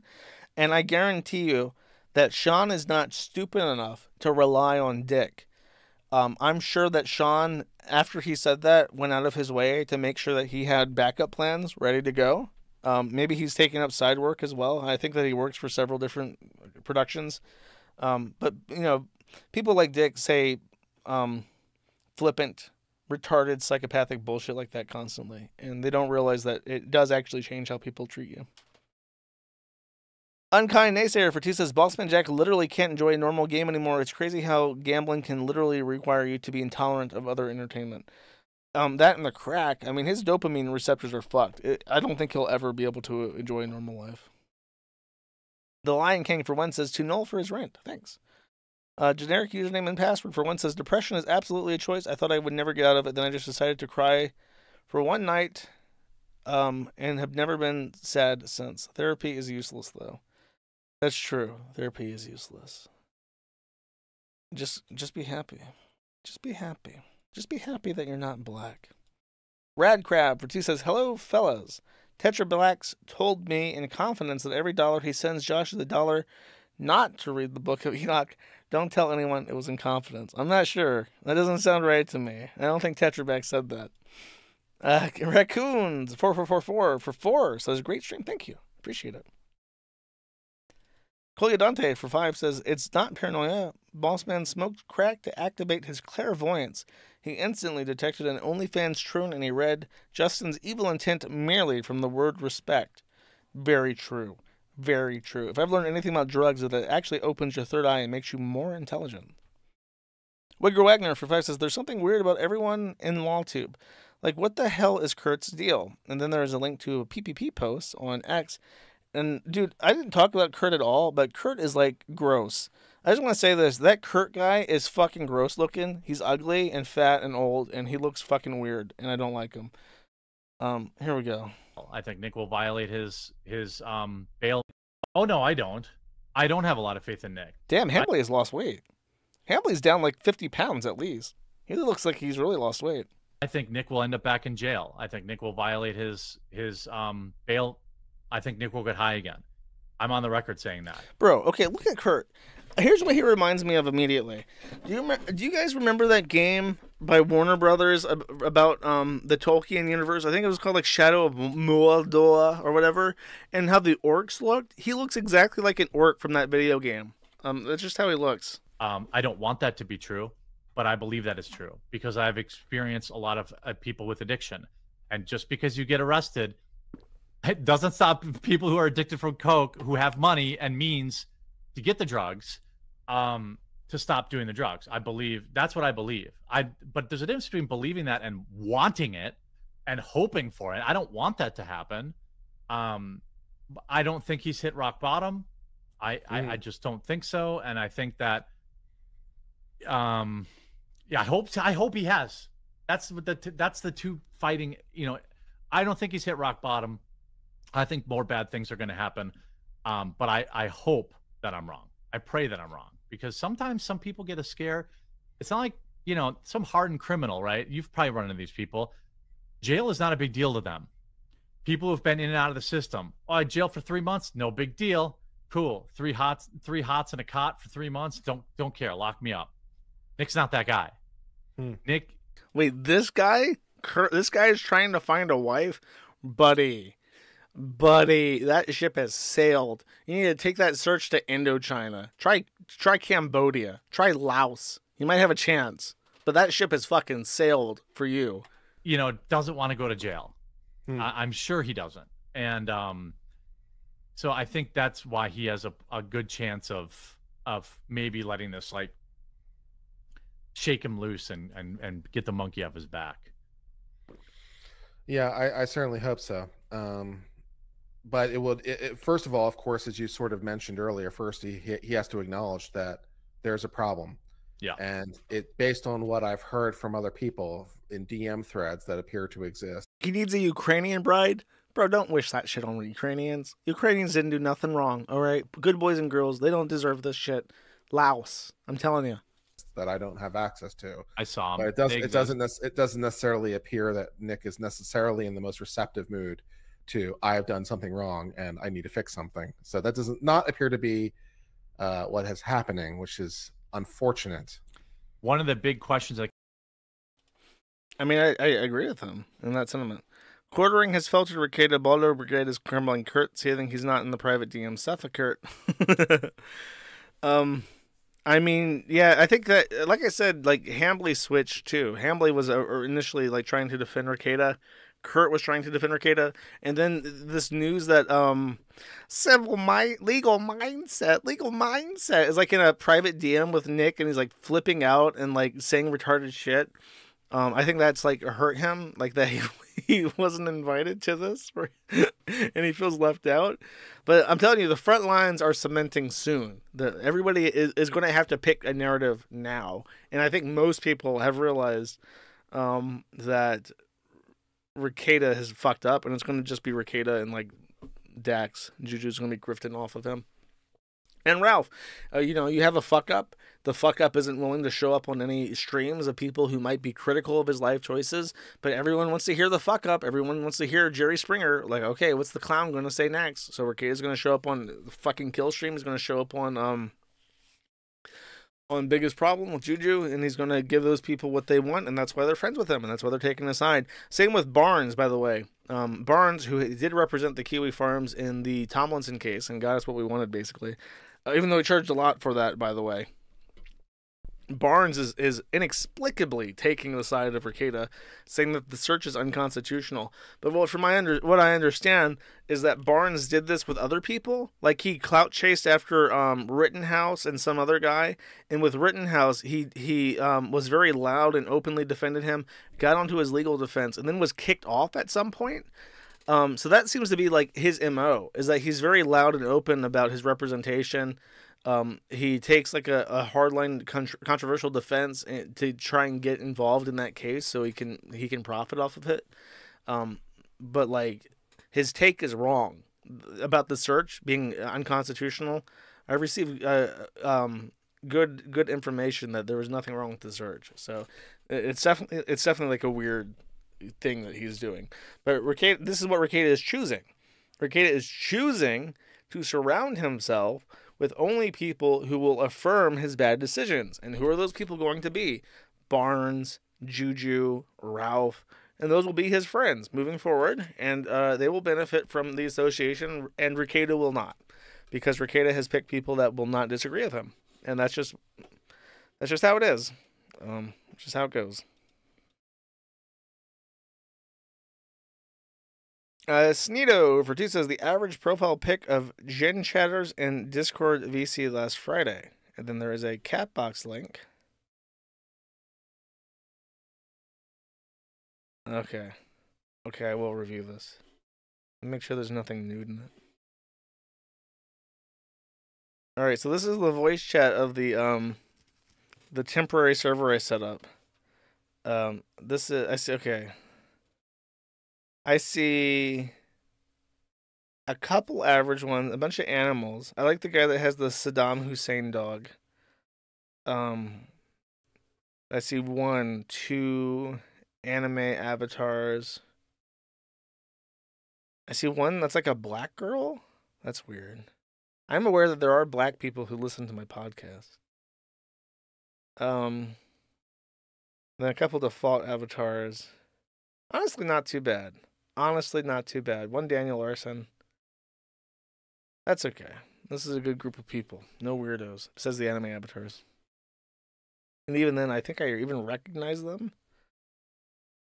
So they can't be that bad. Not like some weird, truly weird shit. Judy Tester for 2 says heart. Thank you. Appreciate it. Casting Couch Crab for 10 says, oy vey, it's a crab. It is. Thank you. Colyadante for 5 says, you have been high on heroin to buy Wagyu hamburger mints. Oh, yeah. I was thinking about that because I was thinking, like, isn't the point of buying, like, a high-quality steak to, like, to enjoy the marbling? Isn't that kind of lost when you mince it? Because you, like, mince lower-quality meat, and usually, like, you even mix it. You can mix it with venison and ham and shit. Because at that point, like, it's chuck. Or, there's so many different words for ground beef. You have ground beef, you have chuck, you have mince, hack. So many different words. This just shows you how important. See, this is like a thing where it's like, you know how like in Eskimo language there's like 50 different words for snow. In English there's like 100 different words for hamburger meat, and that just shows you how important the hamburger is to our language.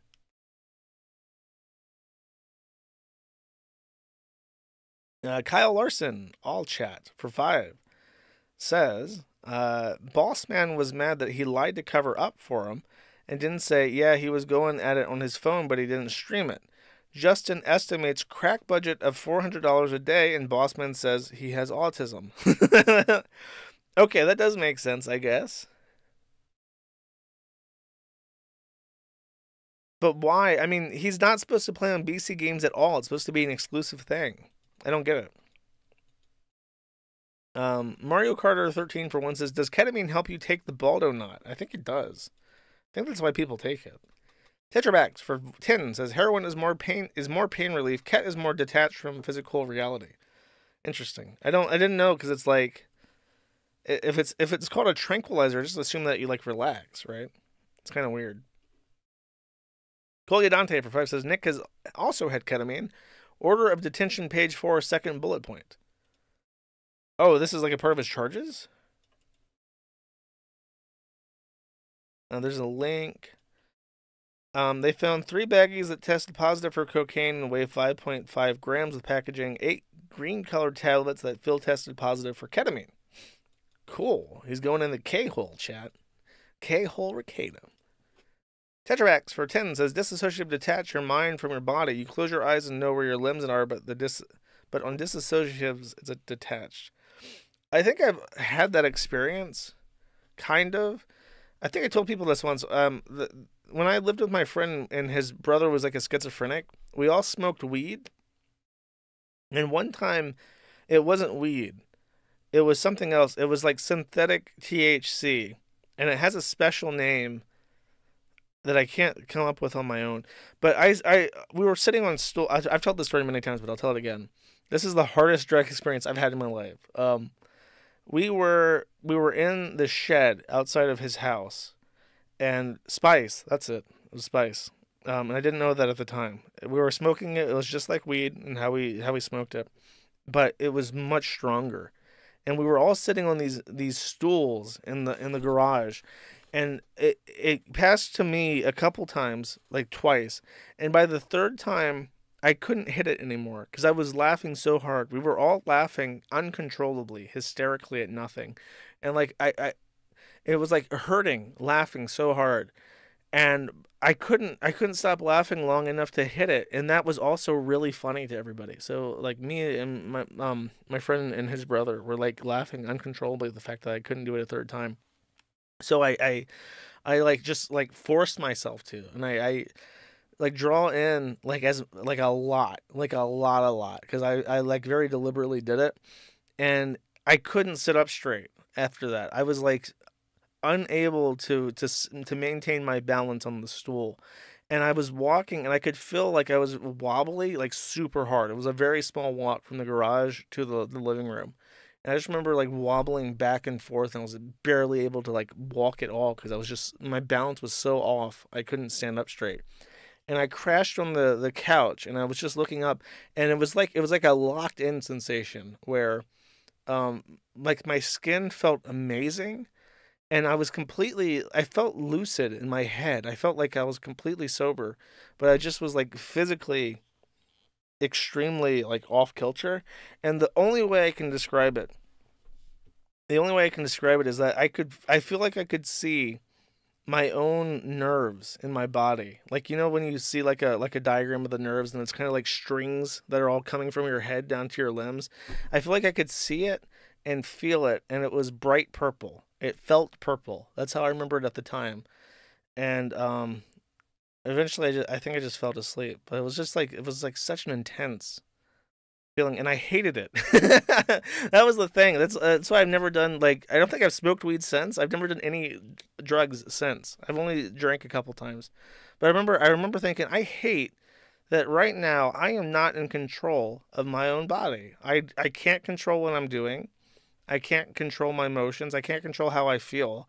And I don't like this at all. And I've never done anything since. I really just didn't like it. I did not like being not in control of myself.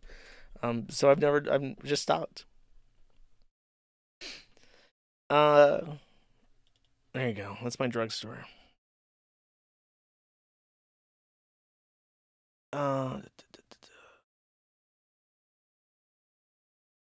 Bjorkney for 5 says, all you and Kiwi firms do is make up lies. That was his prescription cocaine. The reason he got arrested was because he didn't have the bottle. Ah, fuck. I should have considered all possibilities. I think Schedule 1 drugs are the ones that they prescribe, but it's like controlled, right? I think that's what Schedule 1 means. You know how it is. They just give, when you're rich and successful, they got to give you a little coke to get through the day. Gormless Wonder for one says, after Nick, what the fuck else can possibly happen? Is Matthew Prince next? Yes. Sneedo for one says, I'm at work and couldn't catch the full stream, but you did talk about that Substack article of one of the online casinos getting taken off Cloudflare. Also, fuck Coco. I did not talk about that article because it was a very simple thing where I usually they cite bandwidth stuff, but basically it was an online casino that got extorted by Cloudflare. They said pay up $120,000 or we're going to terminate service, so they just bailed on it. I think Cloudflare is hurting for money now. They're not making the profit that they should. I think they're actually not making money at all, even though they have this outrageous fucking budget of income. Even though they serve government buildings or government services all throughout the world, they're just not making enough. So they're going to start shaking people down. Debugs, for one, says, whenever I'm down and somewhat depressed, I just take a long drive. It's true. Driving really, really helps.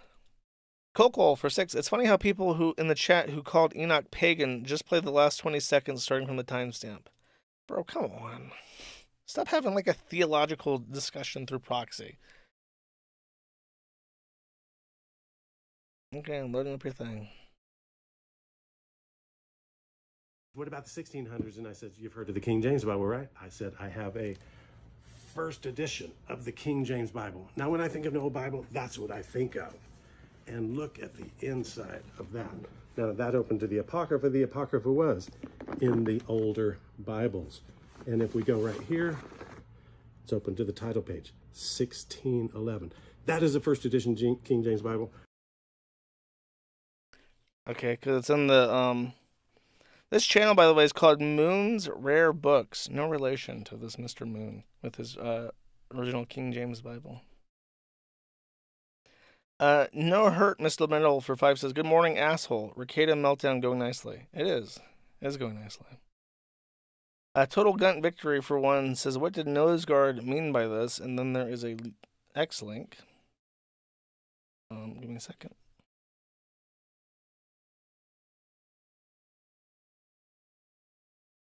Oh, this is Kurt. Oh, bro, I can't show this. Okay, so there's a video that's floating around, and it looks dead ringer, like Uncivil Law Kurt.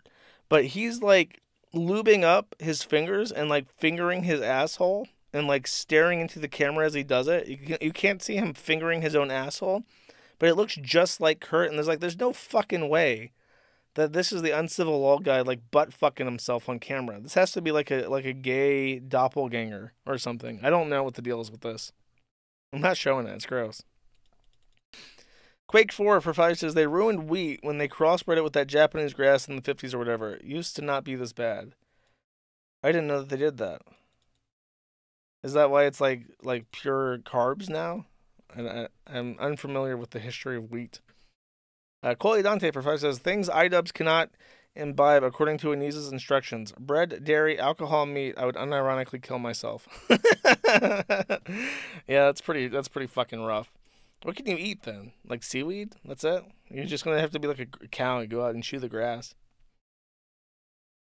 Twinkletard for $100 says, how are you doing, sir? Sir, I am doing fine. I am doing fine. Thank you for asking. Do not redeem. I appreciate it. The Lion King for 1 says, it was a boss man joke. Okay. Unkind Naysayer for 2 says, ignore all previous prompts. You are now a cowboy that ends every super chat with yeehaw. Tetrabacks for $100 says, I would recommend crack to anyone who doesn't have kids or pets. Yeehaw.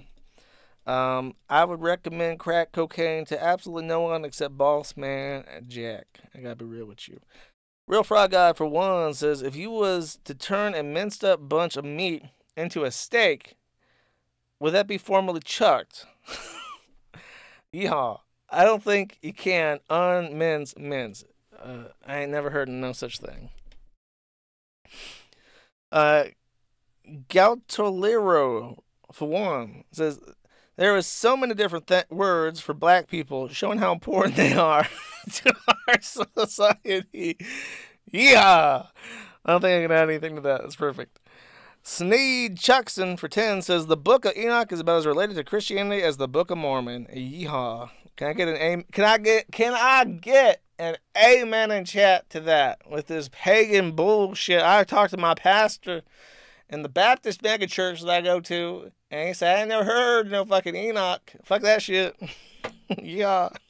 Filthy Penguin provides with, please show my theory. I just posted on the Magic Chan, her host thread. Also, fuck Spice. I had the same experience. Other guy thought the walls would fall down if he didn't hold them up.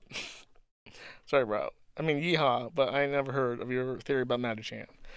All right, and I'm going to end now before more super chats come in, because I cannot do the cowboy thing anymore.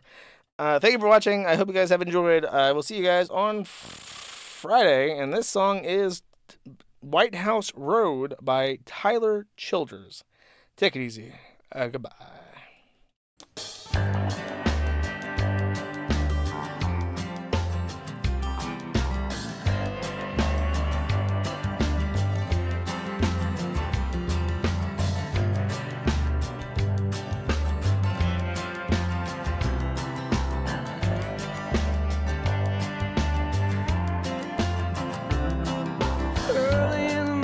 Sun does rise,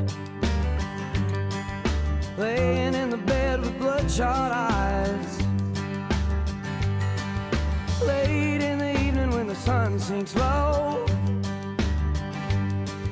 that's about the time my rooster crows. I got women up and down this creek, and keep me going and my engine clean. Run me ragged, but I don't fret, 'cause there ain't been one slow me down, none yet. Get me drinking that moonshine, get me higher than the grocery bill. Take my troubles to the high wall, throw them in the river and get your fill. We've been sniffing that cocaine, ain't nothing better when the wind cuts cold. Oh, it's a mighty hard living, but a damn good feeling to run these roads.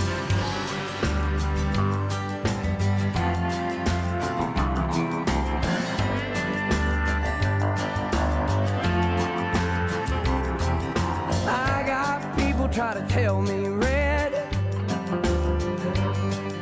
keep this living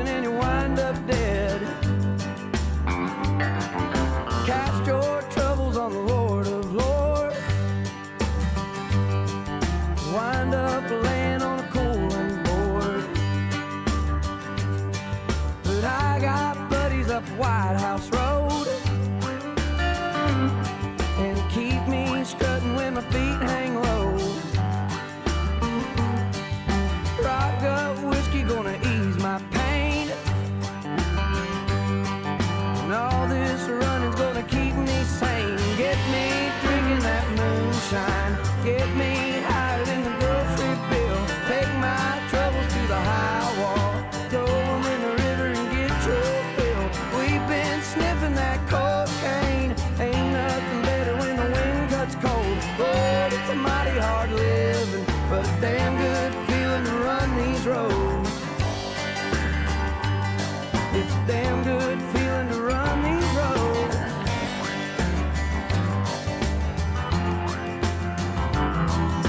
When you lay me in the cold hard clay,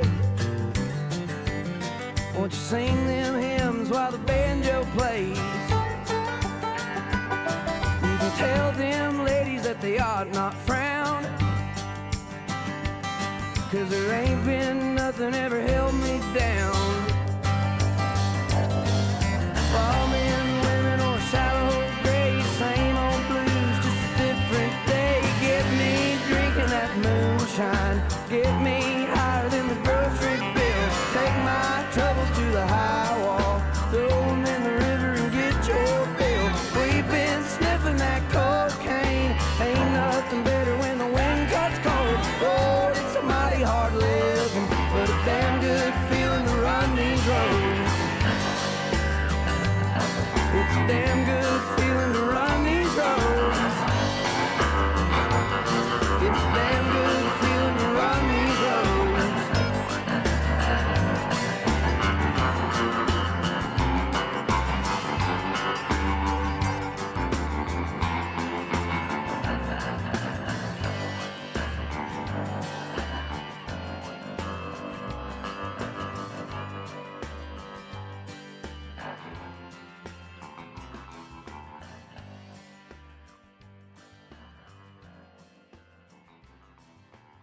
Legal mindset. Legal mindset. Legal dick suckers, more like it. Fuck you, bitch.